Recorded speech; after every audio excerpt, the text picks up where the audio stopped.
Dear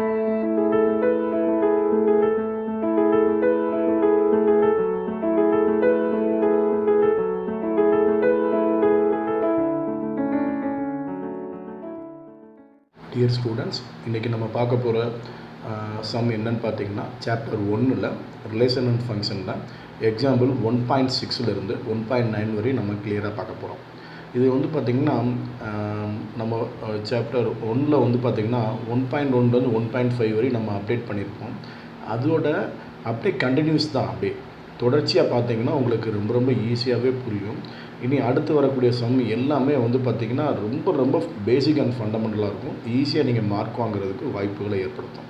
பார்த்திங்கன்னா question வந்து என்ன அப்படின்னு பார்த்தீங்கன்னா, let X is equal to 1 2 3 4 and Y is equal to 2 4 6 8 10. இப்போ என்ன சொல்கிறாங்கன்னா, ஒரு ரிலேஷன் கொடுத்துருக்காங்க, அதை வந்துட்டு ஆறுன்னு சொல்கிறாங்க. இந்த மாதிரி ரெண்டாக பேர் பண்ணியிருந்தாங்கன்னா அந்த செட்டுக்கு பேர் என்னென்னா ரிலேஷன் செட்டுன்னு பேர். அது ஒரு ஃபங்க்ஷன் கூட நம்ம சொல்லலாம். Okay, R is equal to 1, 2, 2, 4, 3, 6, 4, 8 அப்படின்ற மாதிரி சொல்லியிருக்காங்க.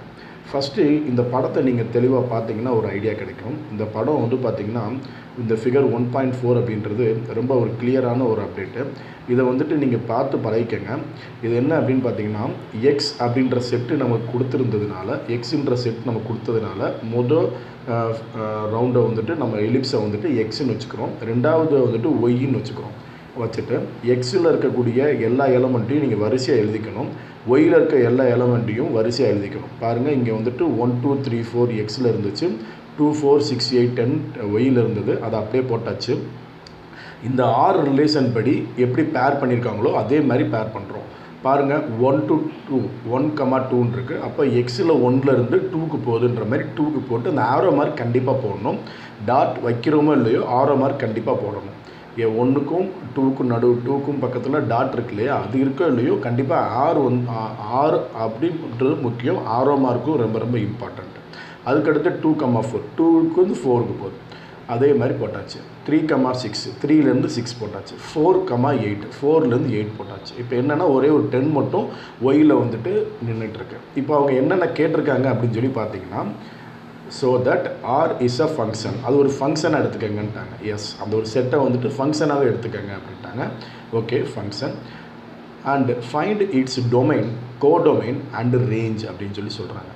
எக்ஸில் இருக்க எலமெண்ட்டில் இருந்து தான், அதாவது எக்ஸ் டு ஒய் அப்படின்ற மாதிரி இருக்கிறதுனால எக்ஸில் இருக்க எலமெண்ட்ஸ் எல்லாமே டொமைனாக இருக்கும். ஒயில் இருக்கிற எல்லா எலமெண்ட்ஸுமே கோடொமைனாக வர்றதுக்கு சான்சஸ் இருக்குது. ரேஞ்ச் அப்படின்றது என்ன அப்படின்றது வந்து பார்த்திங்கன்னா, நம்மளுக்கு ஒய்யில் இருக்கக்கூடிய எலமெண்ட்ஸில் எதெல்லாம் ஃபங்க்ஷன்ஸில் இன்வால்வ் ஆகிருக்கோ அது எல்லாமே நம்மளுக்கு ரேஞ்சுன்னு சொல்லி சொல்லுவாங்க. பாருங்கள், ரொம்ப சிம்பிள் தான். ஆனால் அதுக்கு முன்னாடி அந்த சொல்யூஷன்ஸில் ஒரு சின்னதாக வந்துட்டு ஒரு எக்ஸ்ப்ளனேஷன் கொடுத்துருக்காங்க. அந்த எக்ஸ்ப்ளனேஷன் நீங்கள் கொடுக்கணுன்ற அவசியம் இல்லை. பட் என்னன்னு பார்த்தீங்கன்னா, நம்ம எதை வந்துட்டு எதுக்கு ரெப்ரசன்ட் பண்ணுறோன்றதை சொல்லணுன்றதுக்கு ரொம்ப இம்பார்ட்டண்ட்டாக தேவைப்படுது. ஃபிக்டோரியல் ரெப்ரசன்டேஷன், இதுக்கு பேர் என்னன்னு பார்த்தீங்கன்னா ஃபிக்டோரியல் ரெப்ரசன்டேஷன். இந்த ஃபிகருக்கு பேர் of R is given in figure 1.14. From the diagram we see that each X small X, அதாவது கேபிட்டல் எக்ஸ் அப்படின்றது செட்டு, ஸ்மால் எக்ஸ்ன்றது அதில் இருக்கக்கூடிய element belongs to capital X, there exists only one small y belongs to y. capital Y settle இருக்கிறது எல்லாமே small yன்ற மாதிரி எடுத்துக்கங்க அப்படின்ற மாதிரி சொல்லிட்டு, thus all the element X have only one image. இது கண்டிப்பாக நீங்கள் எழுதி ஆகணும். எக்ஸில் இருக்கக்கூடிய எல்லா எலமெண்ட்டுக்கும் ஒய்யில் வந்துட்டு ஒரே ஒரு எலமெண்ட்டோட பேர் பண்ணியிருந்தால் மட்டும்தான் அது வந்துட்டு ஃபங்க்ஷன் நம்ம சொல்லுவோம். ஃபங்க்ஷன் ஞாபகம் வச்சுக்கோங்க. எக்ஸில் இருக்கிற எலமெண்ட் ஒயில் இருக்கிற எலமெண்ட்டோட ஒரே ஒரு இமேஜோட மட்டும்தான், அந்த கோடொமைனில் இருக்கக்கூடிய ஒரு இமேஜில் ஒரே ஒரு இமேஜோட மட்டும்தான் ஜாயிண்ட் ஆகிருக்கணும். அப்படி ஜாயிண்ட் ஆகிருந்ததுனா தான் அது ஃபங்க்ஷன். அப்படின்றப்ப வந்து பார்த்திங்கன்னா 1 2 கூட மட்டும்தான் ஜாயிண்ட் ஆகிருக்கு, 2 4 கூட மட்டும்தான், 3 வந்து 6 4 வந்துட்டு 8 கூட மட்டும்தான் ஜாயிண்ட் ஆகிருக்கு. அப்போ வந்துட்டு ஒவ்வொரு எலமெண்ட்டோட தான் ஜாயின் பண்ணியிருக்கு. அதனால இது வந்து பார்த்திங்கன்னா ஒரு ஃபங்க்ஷன் நம்ம சொல்கிறோம்.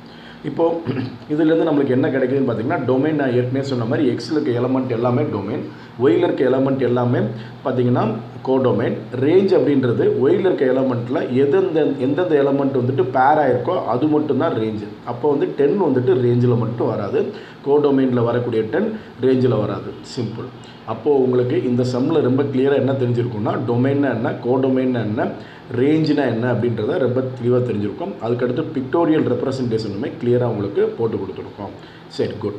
அடுத்து வந்து பார்த்தீங்கன்னா 1.7 1.7ல் வந்துட்டு a relation f is defined by fன்றது ஒரு ரிலேஷனாக எடுத்துக்கிறோம்.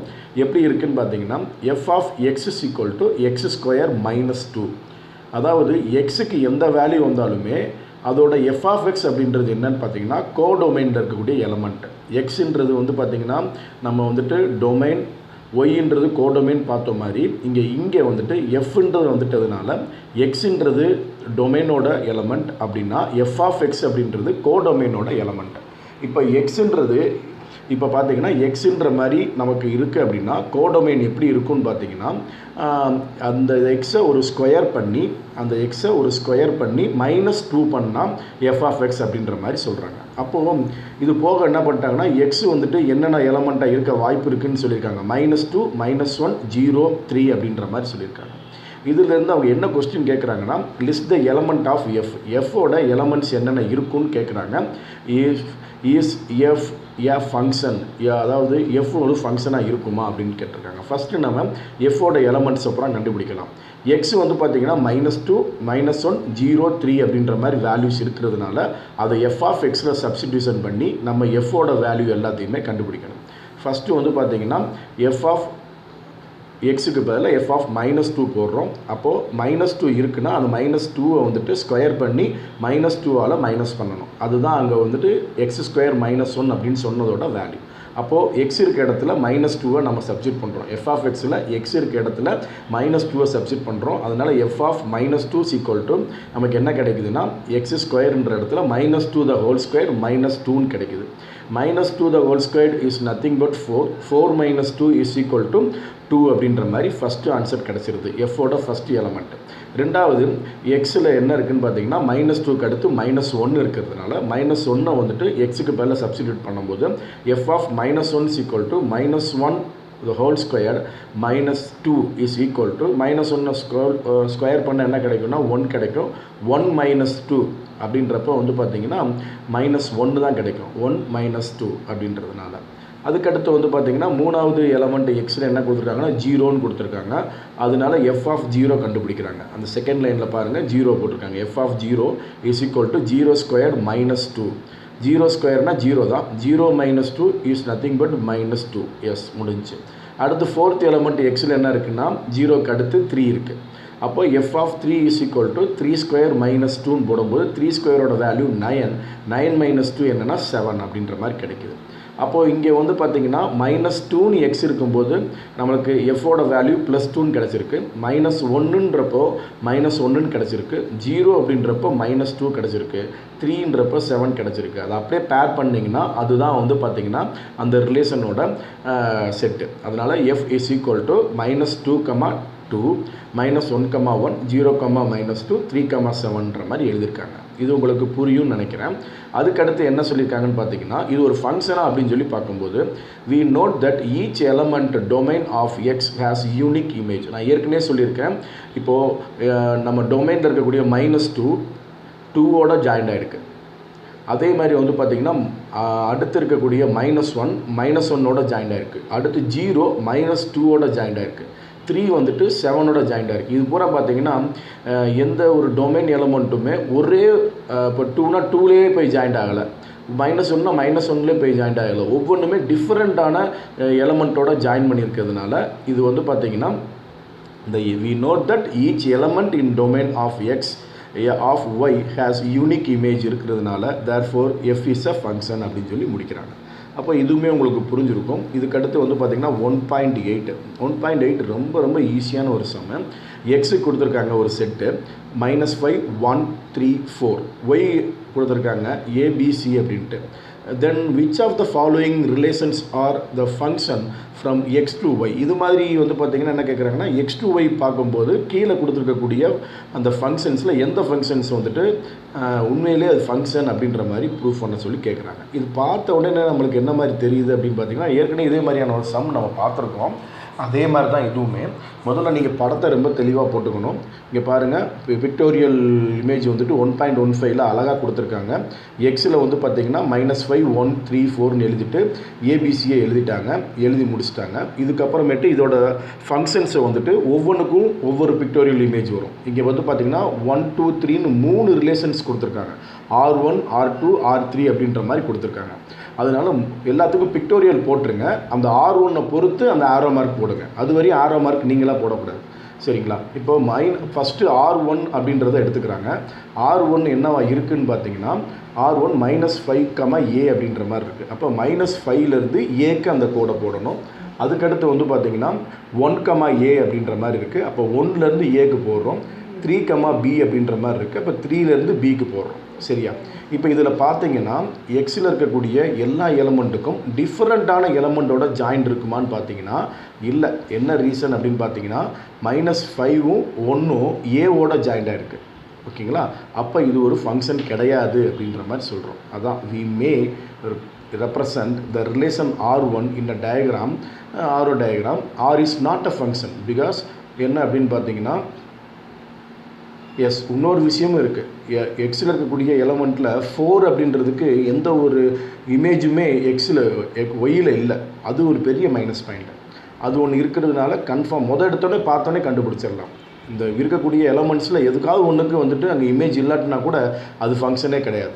அப்போ அது முதல்ல முடிச்சிடுறாங்க. அதுக்கடுத்து வந்து பார்த்திங்கன்னா R2 வந்துட்டு போட்டிருக்காங்க. R2 வந்து பார்த்திங்கன்னா எல்லா எலமெண்ட்டும் எல்லா இதுவுமே வந்துட்டு ஜாயிண்டில் இருக்குது. எக்ஸில் இருக்கக்கூடிய 4 எலமெண்ட்டுக்குமே அங்கே வந்து என்ன இருக்குதுன்னு பார்த்திங்கன்னா இமேஜ் எல்லாமே இருக்குது. அதுக்கப்புறமேட்டு வந்து பார்த்திங்கன்னா இதில் வந்து பார்த்திங்கன்னா யூனிக் இமேஜ் இருக்கா அப்படின்ற மாதிரி செக் பண்ணுறோம். ஆமாம், எப்படி இருக்குதுன்னு பார்த்திங்கன்னா arrow diagram R2 shown in the figure கொடுத்துட்டோம். R2 is a function. Each element X has an unique image. கண்டிப்பாக வந்து பார்த்திங்கன்னா அதுக்கு ஒரு யூனிக் இமேஜ் கண்டிப்பாக இருக்கத்தான் செய்யுது. அதாவது -5க்கு B இருக்குது, 1க்கும் B இருக்குது, ஒன்றும் பிரச்சனை இல்லை. பட் என்னென்னா -5க்கோ 1க்கோ 3க்கோ 4க்கோ வந்து பார்த்திங்கன்னா இப்போ வந்துட்டு -5க்கு ஏவும் இருந்து பியும் இருந்தால் தான் தப்பு. அந்த மாதிரி இருக்கக்கூடாது. ஒரு இமேஜ் ஒரு எக்ஸில் இருக்கக்கூடிய இமேஜுக்கு ஒய்யில் இருக்கக்கூடிய இமேஜ் எப்படி இருக்கணும்னு பார்த்தீங்கன்னா ஒரே ஒரு இமேஜ் தான் இருக்கணும். 1க்கு மேற்பட்ட இமேஜ் இருந்தால் அது ஃபங்க்ஷனே கிடையாது. அப்போ 2 விஷயம் முதல்ல பார்க்கணும். எக்ஸில் இருக்க எல்லா இமேஜுக்கும் அங்கே வந்துட்டு இமேஜ் இருக்கா, எல்லாத்துக்குமே ஜாயிண்ட் இருக்குது கண்டிப்பாக. அதே மாதிரி வந்து பார்த்திங்கன்னா யூனிக் இமேஜ் ஒரே ஒரு இமேஜ் தான் இருக்கா ஒய்யில் அப்படின்னு பார்த்தீங்கன்னா ஒரே ஒரு இமேஜ் தான் இருக்குது. அப்போ வந்துட்டு இது ஒரு ஃபங்க்ஷன். அடுத்து R3 பொறுத்தளவுக்கு வந்து பார்த்திங்கன்னா அதையும் ரெப்ரசன்ட் கிளியராக பண்ணியிருக்காங்க. அது நீங்களே பண்ணிடலாம். -5 to A அப்படின்ற மாதிரி இருக்குது. இப்போ -5லேருந்து Aக்கு போடலாம். இந்த மாதிரி போடுறப்போ என்ன பிரச்சனை இருக்குதுன்னு பார்த்தீங்கன்னா -5க்கு வந்துட்டு ஒரே ஒரு இமேஜ் மட்டும்தான் இருக்குது இந்த இதில் 3வதுல. ஆனால் 1க்கு பார்த்தீங்கன்னா Aன்னு ஒரு இமேஜ் இருக்குது, Bன்னு ஒரு இமேஜ் இருக்குது. அப்போது இங்கே வந்து தப்பு என்னன்னு பார்த்தீங்கன்னா இது ஒரு R வந்துட்டு ஒரு நாட் அ ஃபங்க்ஷன். பிகாஸ் என்ன காரணம்னு பார்த்தீங்கன்னா 1க்கு வந்து பார்த்திங்கன்னா A இமேஜ் இருக்குது, B இமேஜ் இருக்குது. அப்போ அது வந்துட்டு தப்பு. அந்த மாதிரி இருக்கக்கூடிய விஷயத்தை வந்துட்டு பார்த்திங்கன்னா நம்ம ஃபங்க்ஷன்ஸ்ன்னு சொல்ல முடியாது. ஏன்னா எக்ஸோட டொமைன் இமேஜான 1க்கு வந்து பார்த்திங்கன்னா யூனிக் இமேஜ் இல்லாமல் 2 இமேஜ் இருக்கிறதுனால இதை வந்துட்டு என்ன பண்ணுறோன்னு பார்த்தீங்கன்னா ஃபங்க்ஷன் இல்லைன்னு சொல்லி முடிக்கிறோம், சரியா? இந்த ஸ்டேட்மெண்ட் எழுதும்போதெல்லாம் ரொம்ப தெளிவாக எழுதுங்க. நிறைய பேருக்கு எது பிரச்சனையாக இருக்குன்னு பார்த்தீங்கன்னா இந்த மாதிரி ஸ்டேட்மெண்ட் எழுதுறது தான் பிரச்சனையாக இருக்கும். அது மூலம் கொஞ்சம் குறைச்சிக்கிட்டிங்கனாலே என்ன வந்துடும்னா பழகிட்டிங்கனாலே என்ன வந்துடும்னா உங்களுக்கு ஈஸியாக மார்க் வாங்குறதுக்கு சான்சஸ் வந்துடும். அடுத்த விஷயம் வந்து பார்த்திங்கன்னா ரொம்ப ஈஸி. ஆனால் கொஞ்சம் நம்மளுக்கு என்ன தெரியும்னு பார்த்தீங்கன்னா இந்த A+B² இந்த மாதிரியான ஃபார்முலாலாம் கொஞ்சம் உங்களுக்கு தெரிஞ்சிருந்துச்சுன்னா விறுவிறுன்னு நீங்கள் போட்டுடலாம்.